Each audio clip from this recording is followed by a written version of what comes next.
Si Denji ay isang nakakaawang binatilyo na iniwan ng kanyang walang kwentang ama na nagkaroon ng malaking utang sa mafia, at dahil dito ay halos nawalan na ng pag-asa si Denji at malapit nang mamatay sa hirap. Ngunit sa mundo na kanyang ginagalawan, ang mga takot ng tao ay nagkakatawang devil, ngunit may ilan sa kanila na hindi kaaway, tulad ng Chainsaw Devil na si Pochita na naging matalik niyang kaibigan. Tinutulungan siya nito na magputol ng kahoy at pumatay ng mga devil kapalit ng kaunting pera, ngunit isang araw ay ipinagkanulo at pinatay si Denji ng mafia. Sa huling sandali, isinakripisyo ni Pochita ang kanyang sarili para buhayin si Denji at gawing Chainsaw Man, upang magpatuloy siyang lumaban at magkaroon ng pagkakataon na matupad ang kanyang pangarap na magkaroon ng normal na buhay. Nagsisimula ang kwento matapos patumbahin ni Denji ang Tomato Devil, at nang dumating ang kanyang tagapamahala mula sa mafia ay binili niya ito at sinabi nito na malaki ang halaga ng mga parte ng katawan ng devil sa black market, kaya't ibinigay niya kay Denji ang 400,000 yen. Dahil sa kanyang narinig ay tuwang-tuwa si Denji, pero agad ding binawasan ng matandang kuripot ang bayad sa kanyang utang at iba pang bayarin, kaya't 70,000 na lang ang natira sa kanya. Pagkatapos niyang magbayad ng iba pang bayarin at utang ay 1,800 na lang ang naiwan sa kanya, at iyon na ang budget niya para sa buong buwan. Pag-uwi nila sa maliit na bahay na tinuturing nilang tahanan, iisang hiwa lang ng tinapay ang hapunan nina Denji at Pochita, at sinabi ni Denji na ang normal na tao ay nilalagyan ng palaman gaya ng mantikilya ang tinapay ngunit wala siyang pambili.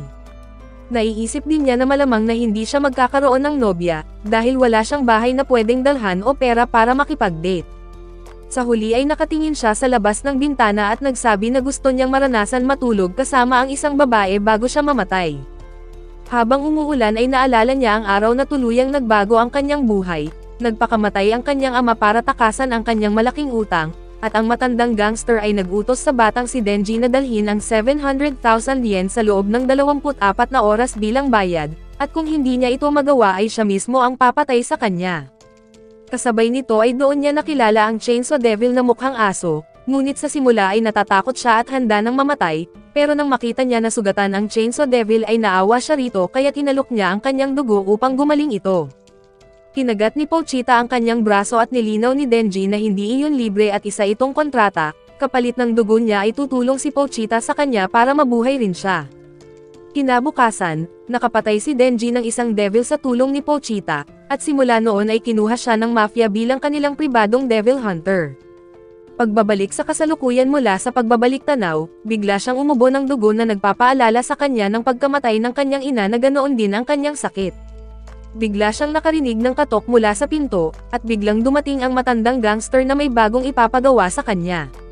Dinala siya nito sa isang abandonadong bodega sa labas ng lungsod, at doon na nagsimulang maghinala si Denji na mayroong mali, habang sinasabi ng matanda na magaling siya na naging aso nila pero ayaw niya ang baho nito. Bago pa makagalaw si Denji, sinaksak na siya kasama si Pochita ng isa sa mga tauhan niya gamit ang isang espada, at habang nakahandusay sa sahig si Denji ay ibinunyag ng matanda na nakipagkontrata rin siya sa isang devil upang maging mas makapangyarihan. Sa ilang sandali ay bigla na lang lumitaw ang isang napakalaking halimaw na diablo kasunod ang isang hukbo ng mga zombie. Sinabi nito kay Denji na napakatanga ng mga tao sa mafia dahil pumayag silang maging alipin kapalit ng kapangyarihan, nang hindi nila alam na ang sino mang makipagkasunduan sa zombie devil ay nagiging zombie rin. Pagkatapos ay inutusan ng dambuhalang diablo ang mga zombie na patayin si Denji at itapon siya sa basurahan, dahil labis nitong kinasusuklaman ang mga devil hunter. Agad na kinuha ni Denji si Pochita at tinangkang tumakbo, pero walang tigil ang paghabol ng mga zombie. Sinaksak siya at pinagtataga hanggang sa bumagsak siya sa lupa, habang sumisigaw sa sakit at iniisip kung bakit hindi man lang niya makamtan ang simpleng pangarap na mamuhay ng normal. Sa kalaunan, ang putol-putol niyang katawan ay isinilid sa basurahan, ngunit ang isang patak ng kanyang dugo ang tumulo at pumasok sa bibig ni Pochita, na naging dahilan ng kanyang muling paggising. Naalala niya ang sinabi ni Denji noon, na ang tanging pagsisisi niya ay kung mamatay siya sa laban habang mag-isa na lang si Pochita, at hiniling niya rito na kung sakaling mamamatay siya ng maaga ay kunin nito ang kanyang katawan at lumayo para mamuhay at mamatay bilang isang normal na tao. Dahil dito, ginamit ni Pochita ang kanyang kapangyarihan upang muling ibalik ang katawan ni Denji, at bigla itong nagpakita sa isang panaginip at tinanong ni Denji kung nagawa ba nitong kunin ang kanyang katawan. Sa ilang sandali ay sinagot siya ni Pochita na gusto niyang pakinggan ang mga pangarap ni Denji, kaya't ito ang bago nilang kasunduan, ibibigay niya ang kanyang Devil Heart kapalit ng pagtupad ni Denji sa kanyang mga pangarap. Pagkatapos ng lahat ay nagising si Denji na buo na muli ang kanyang katawan, at ang dating tali sa buntot ni Pochita ay nasa kanyang dibdib na, ngunit napansin siya ng mga zombie at iniutos muli ng zombie devil na kainin siya. Galit na galit si Denji dahil sa paghadlang ng mga zombie sa kanyang pangarap, kaya't hinila niya ang tali sa kanyang dibdib, at habang sumusugod ang mga zombie papunta sa kanya ay bigla siyang lumabas mula sa kaguluhan na mayroong mga chainsaw na lumalabas sa kanyang ulo at mga kamay. Nagulat ang zombie devil at agad siyang sinalakay ni Denji, tinusok niya ang mata nito gamit ang kanyang chainsaw, at dahil sa sakit ay sumigaw ang Diablo at tinulak si Denji gamit ang kanyang bituka. Bumangga siya sa isang haliging bakal at nahulog, ngunit hindi siya tinablan habang ang isang dambuhalang zombie ay umatake gamit ang bakal na pamalo, pero wala itong epekto sa kanyang ulo. Sinimulan niyang tagpasin ang mga zombie, ngunit patuloy silang hinagis ng zombie devil para mapigilan siya, pero hindi natakot si Denji at pinutol niya ang lahat ng humaharang sa kanya at muling sinalakay ang zombie devil, pinunit niya ang bituka nito at tinabas ang kanyang ulo hanggang sa mahati ang Diablo. Gayunpaman, nakatayo pa rin ang mga zombie, kaya't muling hinila ni Denji ang tali at pinagtataga ang lahat sa isang nakakabaliw na paraan, sinasabi niya na sa wakas ay magiging malaya na siya sa pagkakautang. Kinabukasan, dumating ang mga opisyal ng Devil Hunter sa warehouse, at natagpuan nila si Denji na nakatayo sa gitna ng tambak ng mga pinagpapatay na zombie. Sa ilang sandali ay lumapit ang kanilang pinuno na si Makima, at sinabi kay Denji na mukha siyang kalahating tao at kalahating Diablo. Tinanong ni Makima si Denji kung siya ba ang pumatay sa lahat ng mga zombie, ngunit imbes na sumagot ay hiniling lang ni Denji na yakapin siya habang unti-unti siyang nawawalan ng lakas. Nang tinupad ni Makima ang kanyang hiling at niyakap siya, bigla na lang natunaw ang mga chainsaw at ang helmet ng demonyo at bumalik si Denji sa pagiging tao. Sa ilang sandali ay litong-lito siya sa lahat ng pangyayari, kaya't pinahiga siya ni Makima sa kanyang binti at ipinakilala ang sarili bilang tauhan ng Public Safety Bureau. Pagkatapos ay ipinaliwanag niya na may dalawang pagpipilian si Denji, ang maging isang demonyo na papatayin niya o maging tauhan niya na aalagaan at pakakainin. Sa sobrang pagkabigla, hindi na makaisip si Denji at ang naitanong na lang niya ay kung ano ang ipapakain sa kanya sa almusal, at sinabi ni Makima na isang masarap na tinapay na mayroong mantikilya kasabay ng mainit na kape. Dahil sa lahat ng kanyang narinig ay hindi makapaniwala si Denji, at pakiramdam niya ay magsisimula na ang matagal na niyang pinapangarap na mamuhay ng normal. Hindi nagtagal ay kasama siyang sumakay sa kotse ni Makima at ng iba pa, at ngumiti ito ng banayad at sinabi sa kanya na mula ngayon ay isa na siyang aso nito. Idinagdag pa ni Makima na ang tanging sagot lang na nais niyang marinig mula kay Denji ay oo, dahil para sa kanya ay walang silbi ang isang aso na hindi marunong sumunod sa amo. Sa pagkakataong ito ay nagulat si Denji, dahil una niyang inisip na mabait si Makima at bahagya pang ang nahulog ang kanyang loob dito, ngunit sa ngayon ay itinuturing na siya nito na parang aso. Gayunpaman ay nalungkot siya nang marinig niya ang salitang aso dahil naiisip niya si Pochita, ngunit agad na naputol ang kanyang lungkot nang biglang kumalam ang kanyang sikmura. Dahil doon ay sinabi ni Makima na huminto muna sila para mag-almusal, ngunit nahihiya si Denji dahil wala siyang pera, pero sagot daw iyon ni Makima at binigyan pa siya nito ng coat para lang may maisuot. Sa mga ipinapakitang kabaitan ni Makima, nakalimutan na ni Denji ang kanyang lungkot at muling nahulog ang kanyang loob kay Makima. Nang dumating sila sa isang kainan, muling nawalan ng malay si Denji dahil sa sobrang dugo na nawala sa kanya noong lumabas ang mga chainsaw, at tinanong siya ni Makima kung paano siya naging ganoon, at sinabi ni Denji na ibinigay sa kanya ng kanyang alagang demonyo ang kanyang puso at kapangyarihan nito. Nagulat si Makima at sinabi na wala pang ganoong nangyari kailanman, pero nagtitiwala siya kay Denji at dahil sa matalas niyang pangamoy, alam niyang buhay pa ang kaibigan nitong demonyo sa loob ng kanyang katawan. Labis ang saya ni Denji sa kanyang narinig ngunit muli siyang nawalan ng malay, at pagmulat niya sa kanyang mga mata ay nasa kanyang tabi pa rin si Makima. Nang inihain sa kanya ang pagkain, tumanggi siyang kumain ng mag-isa at hiniling na si Makima ang magpakain sa kanya, at nang tinanong niya si Makima kung anong uri ng lalaki ang gusto nito ay sinagot siya ni Makima na gusto niya ang katulad niya. Pagkatapos niyang marinig ang lahat ng iyon, labis ang tuwa ni Denji at dinala siya ni Makima sa punong tanggapan ng mga Devil Hunter, binigyan ng uniforme at ipinakilala sa isang nakatatandang kasama na si Aki. Ipinaliwanag ni Makima na ang kanyang magiging tagapagturo ay si Aki, ngunit nagreklamo si Denji dahil gusto niya na si Makima ang kanyang makakasama, at mahinahon siyang kinausap nito at sinabi na kung gagalingan niya sa trabaho ay maaari siyang ma-promote at doon ay makakasama na niya ito. Pagdating sa lungsod, paulit-ulit na tinatanong ni Denji si Aki kung may nobyo ba si Makima, at dahil sa inis ay dinala siya ni Aki sa isang eskinita, binubugbog at sinabihan na tumigil na sa kanyang trabaho. Ipinaliwanag ni Aki na ang mga pumapasok sa ganitong trabaho na may mababaw na dahilan ay maagang namamatay, at ginagawa lang niya kay Denji ang isang pabor para tumigil na siya bago pa mahuli ang lahat. Itinapon ni Aki ang sigarilyo kay Denji at dinuraan ito para patayin, sabay sabi na huwag na siyang magpakita sa susunod na araw. Nang umalis si Aki, agad siyang hinabol ni Denji at sinipa ang pototoy nito, kaya't natumba si Aki at paulit-ulit na tinamaan ang kanyang bayag habang sinasabi ni Denji na ito ang kanyang paraan sa pakikipaglaban sa mga lalaki. Idinagdag pa niya na wala siyang pakialam sa panghuhuli ng mga demonyo at sumali lang siya dahil kay Makima, dahil para sa kanya, kung araw-araw siyang makakakain ng masasarap na pagkain, handa na siyang mamatay. Bumangon si Aki at lumaban, ngunit muling sinipal ni Denji ang kanyang pototoy at mabilis na bumagsak si Aki, pagkatapos ay dinala niya ito pabalik sa punong tanggapan at sinabi kay Makima na hindi sila pwedeng magsama sa trabaho. Gayunpaman, ipinasok pa rin ni Makima si Denji sa unit ni Aki, na para bang sinadya niya talagang pagsamahin ang mga Diablo bilang isang eksperimento. Binalaan din niya si Denji na kapag tumakas ito o umalis bilang Devil Hunter ay ituturing siyang kriminal at agad na papatayin, kaya't sa huli ay napagpasyahan nila na si Aki ang magpapatira kay Denji.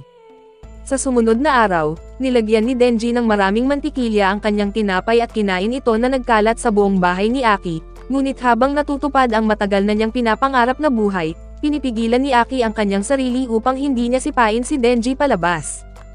Hindi nagtagal, nakakuha sila ng isang misyon para pumatay ng isang Diablo, isang demonyong sumapi sa katawan ng tao. Sa sandaling ito ay nagtanong si Denji kung isa rin ba siyang Diablo, pero sinabi ni Aki na hindi at madaling makilala ang mga Diablo dahil ang kanilang ulo ay hindi mukhang tao. Pagkatapos nilang pumasok sa isang kwarto, natagpuan nila ang Diablo na kumakain ng ibon, kaya't agad na inutusan ni Aki si Denji na mag-transform at patayin ito. Ngunit hindi sumunod si Denji at mabilis itong tinapos gamit ang kanyang palakol, at sinasabi na mas mabuti iyon upang hindi masyadong masaktan ang Diablo. Gayunpaman ay nagalit si Aki at isinubsob ang ulo ni Denji sa bintana, sabay sabing galit siya sa lahat ng mga demonyo dahil isa sa mga ito ang pumatay sa buong pamilya niya sa harap ng kanyang mga mata. Ngayon ay tinanong niya si Denji kung gusto ba nito na makipagkaibigan sa mga demonyo, at sumagot si Denji na kung mayroong demonyo na gugustuhin na maging kaibigan siya ay tatanggapin niya dahil wala siyang kaibigan. Biglang umalis si Aki habang si Denji naman ay namumulot ng mga magazine para sa matatanda, at ang totoong dahilan kung bakit hindi niya ginamit ang chainsaw ay dahil ayaw niyang madumihan ng dugo ang mga ito. Habang iniisip niya na natutupad na ang pinapangarap niyang buhay, bigla niyang naramdaman na may kulang at naunawaan niya na wala siyang malinaw na ambisyon, isang bagay na nagtutulak sa tao para magsikap. Dito napunta ang isip niya kay Makima, at bigla niyang naisip na ang susunod niyang layunin sa kanyang buhay ay ang makahawak ng dibdib ng babae, at patuloy niya itong iniisip hanggang makarating sila sa opisina ni Makima. Doon ipinakilala ni Makima ang bago niyang partner, isang Diablo na nagngangalang Power. Ipinaliwanag niya na dahil mas maayos ang pag-iisip ni Power kumpara sa ibang Diablo, isinama rin siya sa unit ni Aki bilang eksperimento, at nagsimulang magpatrolya sina Denji at Power sa mga gusali ng syudad. Habang nagpapatrolya, agad na napansin ni Denji na nakakainis at mayabang si Power at laging naghahanap ng papatayin dahil sabik itong makatikim ng dugo, ngunit nagpasya si Denji na titiisin na lang ang lahat ng kapilyuhan nito, alang-alang sa tsansa na maka-score siya sa kanya. Nang wala silang makita ay nagpasya sila na magpahinga muna, at sinabi ni Power na dahil sa sobrang lakas niya kaya't natatakot na lumabas ang mga mahihinang demonyo. Habang nababagot si Denji ay biglang nakaamoy ng dugo si Power at agad na tumakbo, doon niya natagpuan ang isang Diablo sa daan at diretso niya itong inatake. Gumawa siya ng malaking maso gamit ang kanyang sariling dugo at agad na pinukpok ang devil sa isang hampas, habang nanunood lang si Denji dahil sa sobrang gulat. Pagkatapos ng kaguluhan ay agad na nagsimula ang paglilinis sa nagkalat na mga labi ng devil, at dumating din si Makima para pagsabihan sina Denji at Power. Sinabi niya na isang civilian hunter na ang kumikilos sa lugar at nakialam sila sa trabaho nito, kaya't sinabihan niya si Power na baka hindi siya angkop na maging devil hunter, ngunit sinubukan niyang ipagtanggol ang kanyang sarili at sinabi ni Power na inutusan lang siya ni Denji. Dahil doon ay tinawag siyang sinungaling ni Denji at nagsimula silang mag-away, ngunit nang inutusan silang huminto ni Makima, natakot si Power at tumahimik. Makalipas ang ilang oras, habang bumibili ng inumin si Denji sa vending machine ay nagsimulang makipaglaro si Power sa isang ligaw na pusa. Bigla niyang sinabi na kaya niyang makisama lamang sa mga pusa, dahil bago siya naging Devil Hunter, isa siyang makapangyarihang Diablo at likas na galit sa mga tao. Gayunpaman, galit na rin siya sa mga Devil dahil isa sa kanila ang kumuha sa kanyang alagang pusang si Meowie, at sinabi ni Power na gagawin niya ang lahat para mabawi ang kanyang alaga kahit pa makipagtulungan siya sa mga tao na kinaiinisan niya. Sinabi ni Denji na hindi niya maintindihan ang ginagawa ni Power para lang sa isang pusa, ngunit mas maiintindihan niya kung para ito sa isang aso o para makahawak sa dibdib ng isang babae. Pagkatapos ay inalok ni Power si Denji, na kung handa siyang tumulong upang mabawi niya si Meowie ay papayagan niya na hawakan ni Denji ang kanyang mga pakwan, at agad na natuwa si Denji at sinasabi na papatayin niya ang devil na kumuha sa kawawang pusa. Pagbalik sa estasyon, sinamahan ni Denji si Power na kumuha ng leave at nagtungo sila sa lugar kung saan kinuha ang kanyang alagang pusa, at sinabi ni Power na si Denji ang kailangang lumaban dahil kung siya ang lalapit ay gagamitin ng devil ang pusa bilang hostage. Nang dumating sila sa kanayunan ay itinuturo ni Power ang bahay kung saan nakatira ang Bat Devil, ngunit nang pinangunahan niya si Denji patungo sa bahay, tinanong siya kung hindi ba gagamitin ng devil ang pusa bilang hostage kapag nakita siya. Biglang huminto si Power nang marinig ito, at nang napagtanto ni Denji na niloloko lang siya ay sinubukan niyang atakihin si Power, ngunit mas mabilis si Power at pinatay niya si Denji gamit ang maso na gawa sa dugo. Pagkatapos ay hinila niya si Denji papasok sa bahay at iniwan sa banyo, at doon lumabas ang devil na nakipagkasunduan sa kanya, ang Bat Devil, at kinuha si Denji at ipinakita ang sugat sa kanyang braso na dulot ng mga Devil Hunters. Kasabay nito ay gusto nitong uminom ng maraming dugo para gumaling, at nang pinisil niya si Denji para uminom ng dugo ay bigla niyang napansin na pangit ang lasa ng dugo ni Denji, ngunit agad na bumalik ang lakas ng devil. Pagkatapos ay binitawan niya si Denji at umakyat sa bubong, sinasabing kailangan niyang kumain ng ibang tao para mawala ang masamang lasa sa kanyang tiyan. Sa mga sandaling ito, tumingin si Denji kay Power at iniisip na hindi siya dapat nagtiwala sa kanya, at nang kinausap ni Power ang Bat Devil at hiningi ang kanyang pusa bilang kasunduan, ipinakita nito ang pusa, ngunit sinabi na dahil may dala siyang masangsang na dugo ay paparusahan siya kaya't nilunok nito ang pusa at labis na nadismaya si Power. Naalala niya kung paano niya nakilala ang pusa sa kagubatan matapos maging Diablo, ang mahinang pusa ay hindi natakot sa kanya, kaya napagpasyahan niya na alagaan ito para lamang magkaroon siya ng kaibigan. Naging malapit siya sa pusa, ngunit isang araw habang nagpapahinga sa bubong, kinuha ng Bat Devil ang pusa at sinabi kay Power na magdala ng dugo ng tao kung gusto niyang maibalik si Meowie. Nang makita ni Power na nilamon ng Diablo ang kanyang pusa, labis siyang nasaktan at malungkot na tinignan si Denji bago siya hinawakan at kinain ng Bat Devil. Pagkatapos nito, lumipad ang halimaw patungo sa lungsod upang manghuli pa ng tao, ngunit napansin niya na nakakapit sa kanya si Denji. Sinubukan siyang patayin ng Diablo, ngunit biglang hinila ni Denji ang tali ng kanyang chainsaw habang naaalala niya kung paano siya nasaktan nang mawala si Pochita. Dahil doon, nauunawaan niya na ganoon din ang nadama ni Power nang mawala ang kanyang pusa, kaya't biglang lumabas ang chainsaw mula sa kanyang ulo at agad na pinutol ang braso ng Bat Devil. Bumagsak sila sa isang gusali, at bago pa siya muling umatake ay sinigawan ni Denji ang isang babae na tumakas bago siya gawing pagkain. Pagkatapos niyang palayasin ang mga tao ay sinuntok niya ang halimaw pababa sa kalsada at paulit-ulit itong inatake, ngunit habang pinapalayas niya ang mga tao ay ginamit ng Bat Devil ang sitwasyon bilang kahinaan ni Denji dahil binato siya ng kotse na may sakay pang tao. Gayunpaman, mabilis na binitawan ni Denji ang kanyang mga chainsaw sa kanyang mga braso upang masalo ang sasakyan, at nagtataka ang halimaw kung bakit sinasayang niya ang kanyang lakas para iligtas ang mga walang kwentang tao. Sinagot siya ni Denji na wala siyang pakialam sa kanila, kaya't tinapon niya pabalik ang kotse habang tumalon ang nakasakay bago ito sumabog sa ulo ng Diablo. Dahil dito, galit na galit ang Bat Devil at ginamit niya ang pinakamalakas na atake, isang wind cannon na kayang magpatumba ng mga gusali, at nang inakala niya na patay na si Denji ay nagtangka siya na muling kumain ng tao para makabawi ng lakas. Kasabay nito ay muling bumangon si Denji, hinila ang tali at muling ginamit ang kanyang mga chainsaw na ikinagulat ng Bat Devil, at nang tinanong niya kung paano pa siya nabuhay, Sumigaw si Denji na mas malala pa ang naranasan niya at hindi siya mamamatay hanggat hindi siya nagkakaroon ng kasintahan. Dahil sa kanyang tindi ay natakot ang halimaw, binagsak niya ang tao at naghagis ng bato upang mapigilan siya, ngunit hinati lang ito ni Denji at muling sumugod. Ngayon ay pinutol niya ang pangalawang braso ng Diablo at ibinagsak ito sa gusali, at binuksan niya ang tiyan nito hanggang sa kumalat ang kanyang mga laman loob. Makalipas ang kanilang laban, nagising si Power habang mahigpit na niyakap si Miyawi, at tinanong niya si Denji kung bakit siya nito niligtas kahit na tinangka niya itong patayin. Tinawag pa niya itong tanga, ngunit sa kalaunan ay sinabi niya na tutupad siya sa kanyang pangako at papayagan niya na hawakan ni Denji ang kanyang mga pakwan. Dahil doon ay napasigaw sa tuwa si Denji, ngunit bigla na lamang naputol ang kanyang braso at isang higanteng Diablo ang sumunggab at nilamon nito ang kanyang braso, at nang mapagtanto ni Power na hindi siya makagalaw ay inutusan niya si Denji na dalhin si Miyawi at tumakas.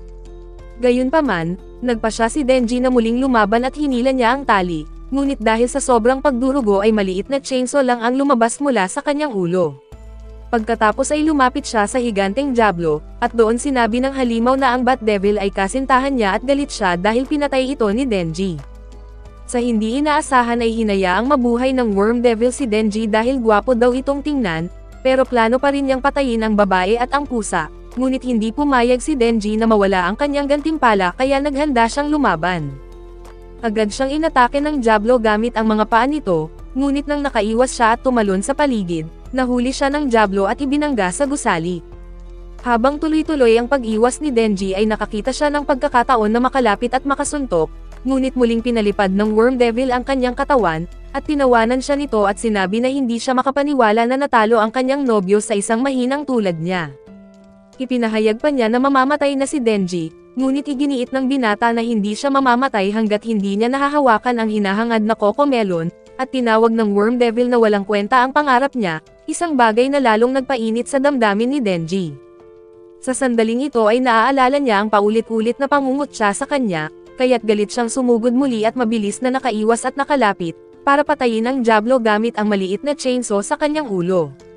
Pasigaw pa na sinabi ni Denji na pantay lang ang pangarap niya sa pangarap ng iba, gaya ng paghihiganti o pagprotekta sa pamilya, at binalaan pa niya ang Worm Devil na kapag natalo siya, ibig sabihin ay mas mababa ang pangarap nito na kainin ang mga tao kaysa sa simpleng pangarap niya na makapiling ang isang babae.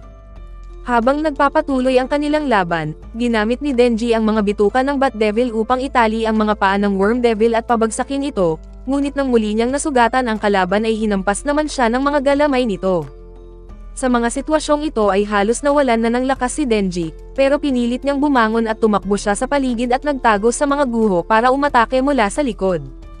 Nang nagkaroon siya ng pagkakataon ay hinawakan niya ang buhok ng Worm Devil at sinaksak ito gamit ang kanyang chainsaw, ngunit nagawa rin siyang matusok sa dila ng Diablo. Bago siya tuluyang kainin ay biglang dumating si Aki, gumawa ito ng kakaibang ritual gamit ang kanyang kamay at tinawag ang Fox Devil, at sa isang iglap ay lumabas ang higanteng ulo ng Fox at kinain ang ulo ng Worm Devil na nagligtas kay Denji. Pagkatapos ay bigla itong naglaho kasabay ng pagdating ng ibang kasamahan nila, at agad na inutusan ni Aki ang mga baguhan na tulungan ang mga sibilyan na lumikas, habang si Himeno naman ang inutusang magbantay sa mga posibleng natitirang demonyo. Makalipas ang ilang oras ay dinala niya si Denji sa magandang ospital, kung saan agad itong gumaling matapos ang pagsasalin ng dugo, at maging ang kanyang naputol na braso ay naibalik din.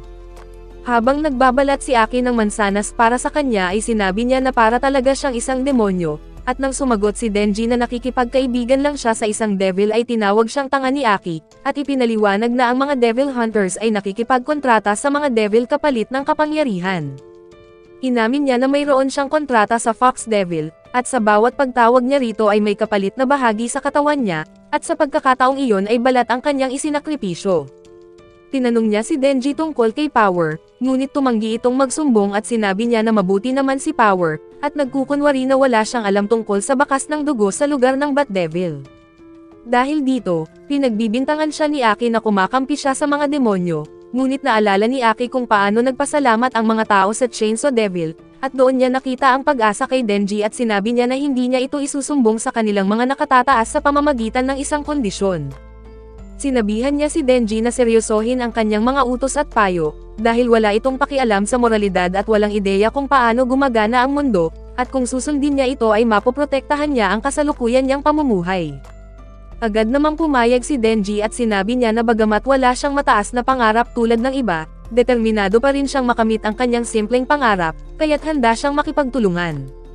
Pagkatapos doon ay lumabas si Aki at nilapitan siya ni Power, at hiniling niya na pakawalan siya mula sa kanyang pagkagapos dahil napatunayan na ang kanyang pagiging inosente, at ginawa ito ni Aki kahit na binalaan siya ng kanyang mga nakatataas. Ipinaliwanag niya na bilang mga Devil Hunter, gagamitin nila ang mga demonyo at ang mga tao para sa kanilang sariling kapakinabangan, ngunit hindi ito nangangahulugan na kaibigan niya sila. Pagbalik sa punong tanggapan, nagtungo si Aki kay Makima upang iulat ang nangyari, ngunit binago niya ang kwento upang protektahan sina Denji at Power. Tinanggap naman ito ni Makima kahit alam niya na ang lahat ay purong kasinungalingan, at sinabi pa niya na mas nagiging mabait na si Aki simula nang tumira siya kasama si Denji. Kinabukasan, maagang nagising si Aki upang gawin ang lahat ng gawaing bahay at patuloy lang na umaasa si Denji, ngunit habang naghahanda siya ng pananghalian, may biglang kumatok ng malakas sa kanilang pintuan. Nang hindi sila nagbukas ay sinira ng bisita ang kanilang pintuan, at dumating si Power kasama si Miyawi, at nang ipinahayag niya ang balita na doon na sila titira ay agad na tumawag si Aki kay Makima upang magreklamo, ngunit sinabi nito na siya mismo ang nagpasya. Sinabi ni Makima na siya ang napili na makasama nila dahil si Aki lang ang mayroong kakayahang kontrolin sina Denji at Power, ngunit nang muling nagreklamo si Aki ay ipinaalala ni Makima na siya lamang ang pinagkakatiwalaan niya, kaya't muling bumigay ang damdamin ni Aki at tinanggap ang sitwasyon. Makalipas ang ilang oras ay napatunayang mas nakakainis si Power kaysa kay Denji dahil ayaw niyang kumain ng gulay, hindi naglilinis ng inidoro at hindi rin naliligo, at dahil dito ay unti-unting nagiging magkampi sina Denji at Aki. Sa hindi inaasahan, habang naglilinis ng banyo si Denji ay biglang dumating si Power at ipinaalala ang gantimpalang ipinangako niya, at umupo siya sa inidoro at sinabi kay Denji na mayroon lamang siyang 3 beses na pagkakataon, bilang kapalit sa pagligtas sa kanya at kay Miyawi mula sa Bat Devil. Dahil dito ay buong araw na wala sa tamang pag-iisip si Denji, at maging sa sumunod na araw habang tinuturuan siya ni Makima tungkol sa mga papeles ay napansin nito na lutang ang isip ni Denji. Nang tinanong siya ni Makima kung anong nangyari, inamin niya na ang pangarap niya na makahipo ng babae ay hindi pala kasing saya kundi nakakadismaya, ngunit ginamit ni Makima ang pagkakataon at bigla niyang hinawakan ang kamay ni Denji at nakikipaglandian. Sinabi niya na mas masarap ang ganitong bagay kapag mas malapit ka sa isang tao, pagkatapos ay hinawakan niya ang mukha nito at kinagat ni Makima ang kanyang daliri, at nang pinahipo niya si Denji sa kanyang pakwan ay nagulat ito na naging dahilan upang mabigla si Denji at mahulog mula sa kanyang upuan. Kasabay nito ay lumapit si Makima nang halos magkadikit ang kanilang mga labi at tinanong si Denji kung handa ba siyang gumawa ng isang bagay para sa kanya. Agad na sumang-ayon si Denji na gagawin niya ang anumang hiling nito, kaya't sinabi ni Makima na gusto niya na talunin ni Denji ang Gun Devil. Ibinunyag niya na unang lumitaw ang Gun Devil 13 taon na ang nakalilipas sa bansang Amerika, ngunit hanggang ngayon ay walang nakakaalam kung nasaan ito. Ayon kay Makima, ito ang pinakamalakas na demonyo na nais patayin ng lahat ng Devil Hunter, at naniniwala siyang si Denji lamang ang may kakayahang gawin iyon. Bilang gantimpala ay sinabi ni Makima na kung matagumpay niyang mapapatay ang Gun Devil ay gagawin niya ang kahit anong hiling nito, at labis ang tuwa at halos hindi makapaniwala si Denji, kaya ipinaliwanag ni Makima na kaya lang niya ibinibigay ang pangakong iyon ay dahil napakalakas ng Gun Devil. Ipinaliwanag niya na ang takot ng mga tao ay nagiging mga Diablo, at kung mas marami ang natatakot ay mas nagiging makapangyarihan ang Diablo. Noong unang panahon, umusbong ng husto ang negosyo ng baril dahil maraming tao ang bumili nito upang labanan ang mga Diablo, ngunit mabilis itong nauwi sa kabuluhan, at nagsimula ang malawakang karahasan gamit ang mga baril. Idinagdag pa niya na mas lalo pa itong lumala nang lumabas ito sa media, kaya mas maraming tao ang natakot sa mga baril, at ang naging huling mitya ay isang pag-atake ng terorista sa Amerika, at sa mismong araw na iyon unang lumitaw ang Gun Devil. Pagkatapos ay ikinwento rin ni Makima ang nakaraan ni Aki, nakatira noon ang pamilya nila sa malamig na hilagang bahagi, at habang magkasamang naglalaan ng oras ang kanyang mga magulang sa may sakit niyang nakababatang kapatid, lumapit si Aki sa kanyang ama at niyaya ang kanyang kapatid na maglaro sa labas. Gayunpaman, tumanggi ang kanyang ama at sinabi na maglaro na lang siyang mag-isa dahil hindi maganda ang pakiramdam ng kanyang kapatid, at naiinis si Aki dahil palagi na lang may sakit ang kanyang kapatid. Ngunit sa kabila nito ay gusto pa rin itong sumama sa kanya, kaya't lumabas sila at binato siya ni Aki ng snowball upang paalisin sana ang kanyang kapatid, ngunit nauwi iyon sa masayang snowball fight. Pagkatapos doon ay inutusan ni Aki ang kanyang kapatid na kumuha ng guwantes para makapaglaro sila ng catch, ngunit bigla na lamang may mabilis na bagay na tumama sa kanilang bahay at naglaho ito sa isang iglap, dahilan upang mamatay ang buong pamilya ni Aki. Ayon kay Makima, sa mismong araw ding iyon ay nakapatay ang Gun Devil ng 1.2 milyong tao sa loob lamang ng 5 minuto bago ito tuluyang naglaho. Nagdulot ito ng matinding takot sa buong mundo, at dahil dito ay lalo pang lumakas ang mga Diablo. Tinanong ni Makima si Denji kung kakayanin niyang pumatay ng ganoong kalakas na nilalang, at sinagot naman ito ni Denji na kung seseryosohin niya ang kanyang trabaho ay madali lang iyon para sa kanya. Pagkatapos ay ipinakita ni Makima ang isang maliit na kahon na naglalaman ng mga piraso ng bala ng Gun Devil, at ipinaliwanag niya na malakas ang hatak ng mga pirasong ito sa isa't isa, at kung makakabuo sila ng mas malaking bahagi ay magtuturo ito sa kinaroroonan ng Gun Devil. Ipinahayag pa niya na kapag kinain ng isang Diablo ang bala ng Gun Devil, nagiging mas makapangyarihan ito, at makalipas ang ilang sandali ay pumunta sina Aki at ang kanyang grupo sa isang hotel na tinitirhan ng isang Diablo. Sa sitwasyong ito ay may dala silang isang piraso ng bala ng Gun Devil, at nang tumugon ito sa Diablo sa loob ng hotel, nakumpirma ni Aki na nakalunok nga ng bala ng Gun Devil ang target nila. Kahit na ganoon ang sitwasyon, nananatiling walang pakialam sina Denji at Power, ngunit pinapakalma sila ni Aki sa pamamagitan ng pagbibigay sa kanila ng chewing gum. Gayunman ay palagi pa rin niya silang pinapagalitan, kaya't pinagsabihan siya ni Himeno na huwag masyadong mahigpit, at biglang naisipan ni Himeno na magbigay ng gantimpala dahil hahalikan niya sa pisngi ang sino mang makakapatay sa Diablo. Bagamat nabigla si Denji ay agad niya itong binaliwala at iniisip si Makima, sinabi niya na nakapagpasya na siya kung kanino niya ibibigay ang kanyang unang halik at handa siyang gawin ang lahat para rito. Gayunpaman, nang sinabi ni Himeno na kung si Denji ang makakapatay sa Diablo ay hahalikan niya ito sa labi, at biglang napatigil si Denji at tila nanginginig sa matinding pagkasabik.